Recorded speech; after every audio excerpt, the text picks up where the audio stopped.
नमस्कार, मैं हूं आपके साथ ऋतिका शर्मा और आप देख रहे हैं भारत। आए नजर डालते हैं 4 बजे की 4 बड़ी खबरों पर, लेकिन उससे पहले एक नजर हेडलाइंस पर।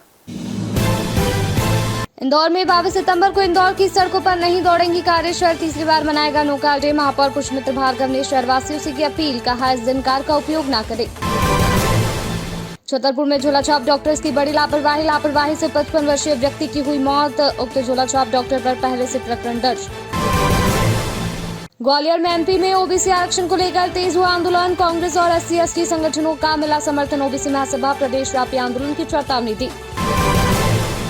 बड़ा मलहरा में खाद कालाबाजारी पर कलेक्टर की सख्त कार्रवाई। बाजना में खाद एजेंसियों का औचक निरीक्षण, स्टॉक में भारी अंतर और POS मशीन नहीं मिली, अनियमितता पाई गई, दुकानों को सील किया गया। 4 बजे की 4 बड़ी खबरों पर विस्तार से चर्चा करेंगे। उससे पहले आपको बता देते हुए 4 बड़ी खबरें कौन सी है।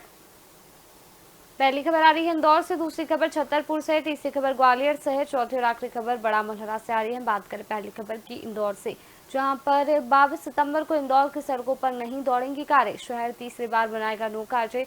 महापौर पुष्पमित्र भार्गव ने शहरवासियों से अपील की, कहा इस दिन कार का उपयोग न करें।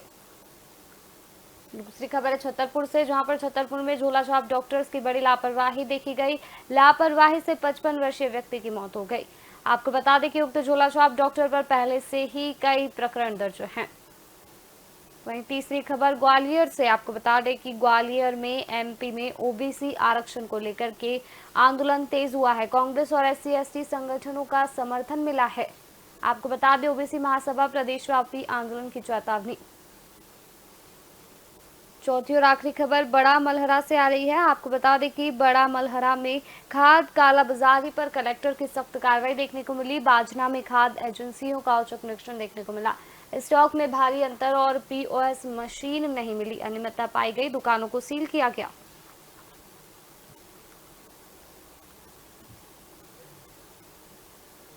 पहली खबर आ रही है इंदौर से, जहां पर स्वच्छता और पर्यावरण संरक्षण की दिशा में एक और कदम बढ़ाते हुए इंदौर तीसरी बार नो कार डे के रूप में मनाने जा रहा है।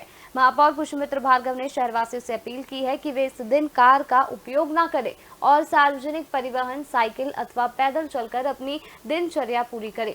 इस पूरी खबर पर हमारे साथ अधिक जानकारी के लिए हमारे संवाददाता इंदौर से जॉय सिमरिया जुड़ चुके हैं हमारे साथ। इस पूरी खबर पर अधिक जानकारी के लिए जय, जिस तरह की देखा जा रहा है, अब इंदौर तीसरी बार जो है 22 सितंबर को नो कार डे मनाने जा रहा है, क्या कुछ कहना है आपका इस पर?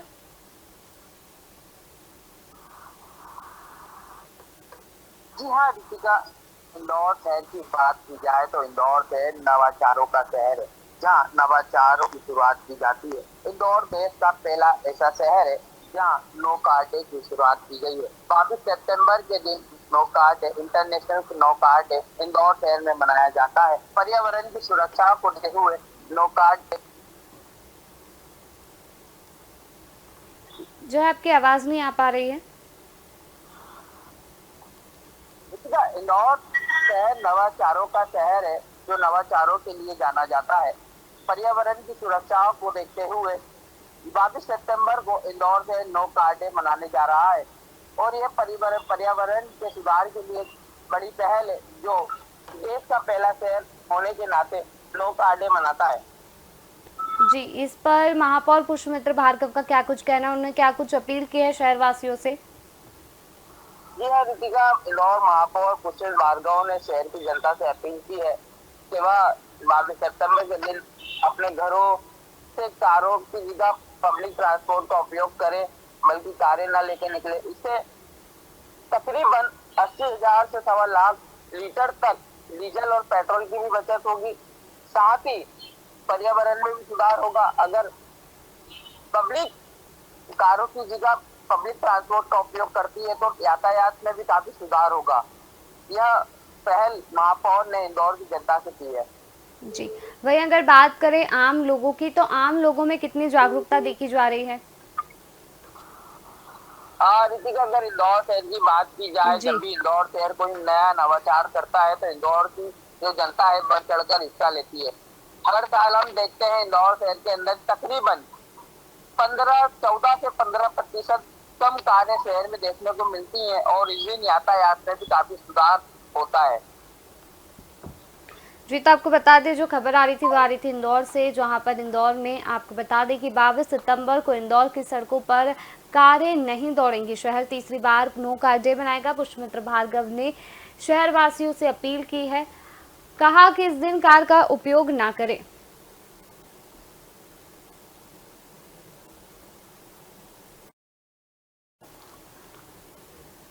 आपको बता दें दूसरी खबर छतरपुर से है, जहां पर छतरपुर जिले के बक्सवाहा क्षेत्र में झोलाछाप डॉक्टरों की लापरवाही एक बार फिर मौत का कारण बन गई है।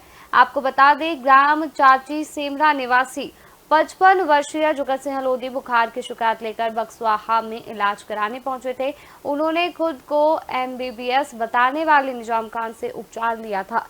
इलाज के बाद जैसे ही वे घर लौट रहे थे, रास्ते में उनकी मौत हो गई। परिजनों ने गंभीर आरोप लगाते हुए कहा है कि गलत इलाज और लापरवाही के चलते उनकी जान गई है। इस पूरी खबर पर हमारे साथ अधिक जानकारी के लिए विकास दीक्षित जुड़ चुके हैं छतरपुर से। अधिक जानकारी के लिए विकास, छतरपुर में एक बार फिर जो है झोला छाप डॉक्टर की बड़ी लापरवाही सामने आई है, क्या कुछ पूरा मामला सामने आया छतरपुर से?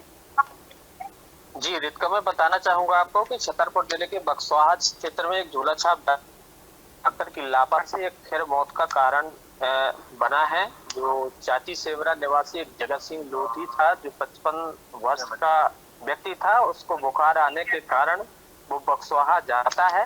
और वो जो डॉक्टर है वो खुद अपने आप को MBBS बताता है। डॉक्टर निजाम खान करके उनका नाम है। लगभग 3 माह पहले उसकी FIR भी की गई थी। FIR भी यही चलते हुई थी, अनियमितताओं के चलते लोगों को गलत तरह का ट्रीटमेंट देना, उससे नुकसान होना, इस तरह से वो बताया जा रहा है कि अपने आप को शिशु रोग विशेषज्ञ बताता है। मियाँ और बीवी मतलब पति पत्नी दोनों वो डॉक्टरी करते हैं। निश्चित तौर पे ये बहुत ही विडंबना वाली बात है कि छतरपुर जिले में एक सनसनी, ये पहला मामला नहीं है, ये तीसरा मामला है। पहले गौरियार में इसी तरह का झोला छाप डॉक्टर के कारण एक व्यक्ति की मौत होती है, फिर दूसरा मामला लोकुश नगर से निकल के आता है, और तीसरा मामला ये बक्सवाहा का है। निश्चित तौर पर लोगों में हड़कंप की स्थिति देखी जा रही है। CMHO का कहना है, जो डॉक्टर RP गुप्ता है, जब मेरी उनसे बात हुई कि जब 3 महीने पहले FIR हुई थी उनकी, तो आज तक उसके ऊपर क्या कार्रवाई की गई और क्यों नहीं की गई। उनका कहना था कि FIR हुई थी, हमारे द्वारा जो है पूरी जिले में टीमें बनाई गई हैं, जिसमें SDOP है, SDM है और BMO ब्लॉक चिकित्सा अधिकारी, तीनों लोगों को बनाया गया है। सतत निगरानी के लिए भी बोला गया है। जैसे भी जहां जानकारी मिलती है तो उनकी FIR की जाती है, उनके ऊपर कार्रवाई की जाती है। लेकिन चौंकाने वाली बात ये आती है कि जब उसके ऊपर FIR थी तो पुलिस क्या कर रही थी, ये अधिकारी क्या कर रहे थे, उसकी गिरफ्तारी क्यों नहीं हुई, और गिरफ्तारी हुई तो फिर दोबारा कैसे उसने फिर से वो अपना सिस्टम चालू कर दिया। तो ये निश्चित तौर पर शक के घेरे में आता है। जबकि CMHO डॉक्टर हैं, जो उनका कहना तो यही है कि हमारे द्वारा जो है जैसी जानकारी मिलती है वैसी कार्रवाई की जाती है, चाहे कोई भी हो। जी जी विकास, अभी क्या कुछ कार्रवाई देखने को मिली है झोला छाप डॉक्टरों पर इस पूरे मामला जिस तरह से सामने आया उसके बाद?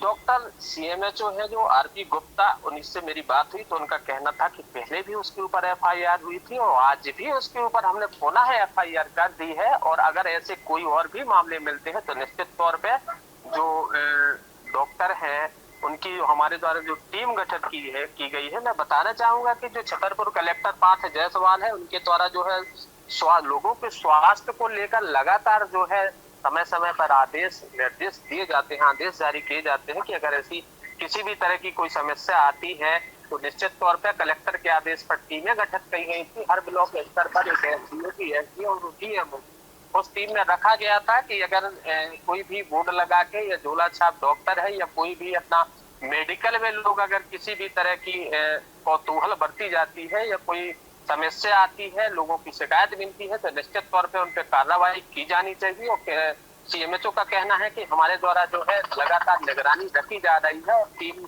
सतत निगरानी में अगर कहीं भी किसी भी तरह की शिकायत आती है तो निश्चित तौर पर कार्रवाई वो करेंगे हम और की जाएगी। लेकिन सबसे बड़ा सवाल ये है कि छतरपुर जिले के तीसरा मामला है, आखिर अभी तक इसके बाद भी मेरा मानना है, लोगों का कहना ये है कि अगर पहले केस में ही कार्रवाई हो जाती तो निश्चित तौर पे वो दूसरी घटना ना देखने को मिलती, अगर दूसरे पे हो जाती तो तीसरे को देखने को नहीं मिलती। और अगर इस तरह से रवैया रहा तो निश्चित तौर पे ये झोला छाप डॉक्टर किसी और और भी लोगों के लिए आयाम दिया जा सकता है। ये बिल्कुल ये भूलने वाली बात है। प्रशासन को, जिला प्रशासन को और संबंधित अधिकारियों को इसमें संज्ञान लेना पड़ेगा और संज्ञान लेकर ऐसे डॉक्टरों को चिन्हित कर जो निश्चित तौर पर लोगों के जीवन से खिलवाड़ कर रहे हैं, उनके ऊपर कार्रवाई की जानी चाहिए, तभी कुछ हो सकता है। न था कि स्थिति में ऐसा फिर भी आगे देखने को मिल सकता है। जी रितिका। जी, तो आपको बता दें जो खबर आ रही थी छतरपुर से, जहां पर झोला छाप डॉक्टर्स की बड़ी लापरवाही सामने आई है। लापरवाही से 55 वर्षीय व्यक्ति की मौत हो गई। आपको बता दें कि डॉक्टर से इलाज कराकर लौटे थे, रास्ते में मौत हो गई। उक्त झोला छाप डॉक्टर पर पहले भी प्रकरण दर्ज है।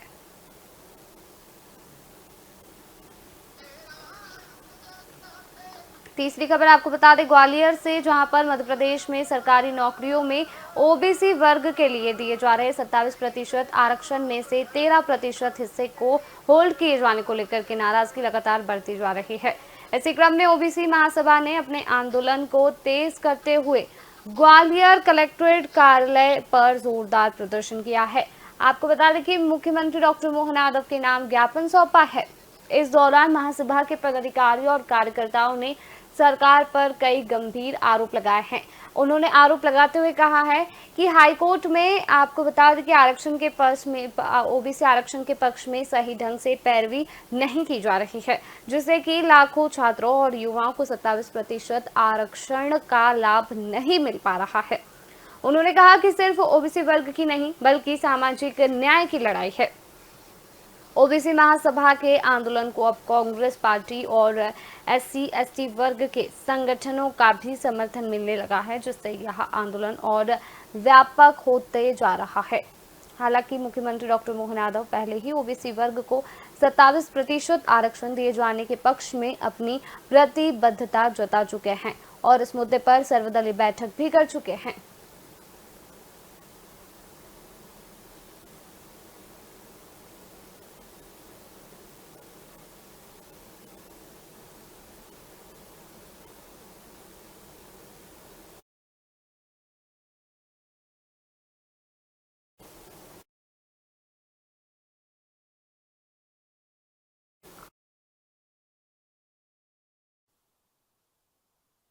बड़ा मलहरा से, जहां पर जिले में खाद की कालाबाजारी रोकने के लिए कलेक्टर पार्थ जायसवाल के निर्देश पर जांच टीमों की कार्रवाई लगातार जारी है।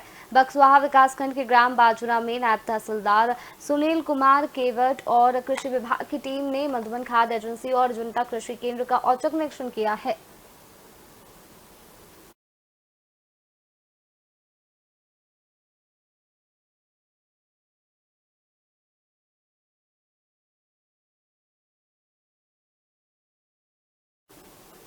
इस पूरी खबर पर हमारे साथ अधिक जानकारी के लिए बड़ा मलहरा से सफीक जुड़ चुके हैं हमारे साथ।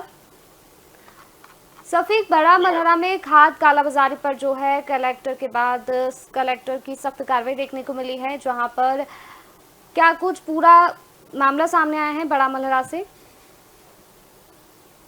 बड़ा मलहरा में किसानों के द्वारा कालाबाजारी को लेकर एक शिकायत की गई थी, जिसको लेकर जो कलेक्टर यहाँ के जिला कलेक्टर हैं पार्थ जायसवाल, उनके द्वारा टीम किसानों ने जो शिकायत की थी उसके लिए टीम गठित के द्वारा आज बाजना के जो 2 दुकानें उन पर छापामारी कार्रवाई की गई, जिसमें कई पाने के कारण दोनों दुकानों को सील कर दिया गया है।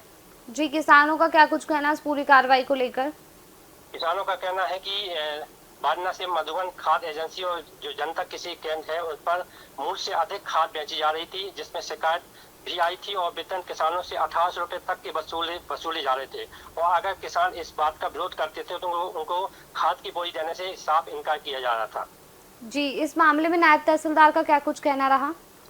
निरीक्षण के दौरान जो अधिकारी उन्होंने कई सारी गड़बड़ी पाई है, जिसको लेकर नायब तहसीलदार सुनील कुमार केवट ने कहा है कि जांच में अनियमितता पाई गई है। जो किसान ने शिकायत की थी वो सही पाई गई, जिसको लेकर जो दोनों दुकानें उनको सील कर दिया है और उचित जो उनके वरिष्ठ अधिकारी उनको उनकी जांच रिपोर्ट तैयार कर भेज दी गई है।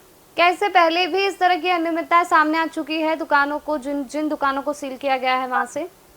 फिलहाल ये दुकानें जो सील कर रही हैं इनकी पहले तो कोई शिकायत नहीं थी, शिकायतें हुई थी लेकिन कोई अभी तक कोई कार्रवाई नहीं की गई थी और अभी तक उसमें कोई ऐसी अनियमितता ही नहीं पाई गई कि ये पहला मौका है जिसमें ये दुकानें सील की गई हैं बाजना की। जी, वहीं खाद की कालाबाजारी के अलावा और क्या कुछ परेशानी जो है किसानों को सामना करना पड़ रहा है किसानों को खाद की जो प्रमुख समस्या खाद की समस्या है, उसके अलावा भी कई सारी समस्याएं हैं जिनको लेकर वो शिकायती आवेदन कलेक्टर महोदय को जन सुनवाई में कर चुके हैं।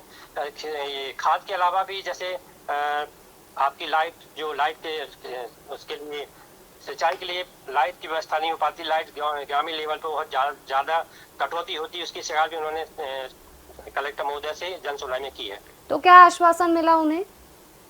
जन सुनवाई में आवेदन ले ली गए हैं और जो टीम गठित की गई है टीम को द्वारा ये निर्धारित किया गया है कि जो उनकी कम्प्लेन है, जो उनकी शिकायत है, उनका निराकरण किया जाए। वहीं खाद की कालाबाजारी को रोकने को लेकर क्या कुछ प्रयास किए जा रहे हैं शासन प्रशासन के द्वारा? जी मैम, ऐसे बताएं। जिस तरह से देखा जा रहा है कि कालाबाजारी खाद की देखने को मिल रही है, लगातार देखा जाता है किसान परेशान होते दिखाई दे रहे हैं, तो इसे लेकर के क्या कुछ प्रयास किए जा रहे हैं बड़ा मलहरा में शासन प्रशासन के द्वारा?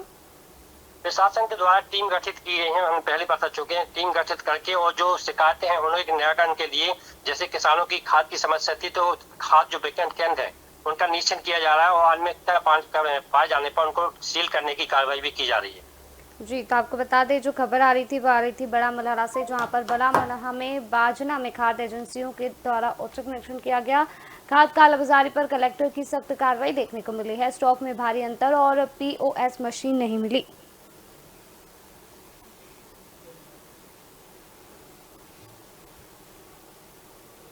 हमारे सभी संवाददाताओं का शुक्रिया। तो यह थी 4 बजे की 4 बड़ी खबरें। फिलहाल 4 बजे की 4 बड़ी खबरों में इतना ही। आप देखते रहिए एशियन भारत।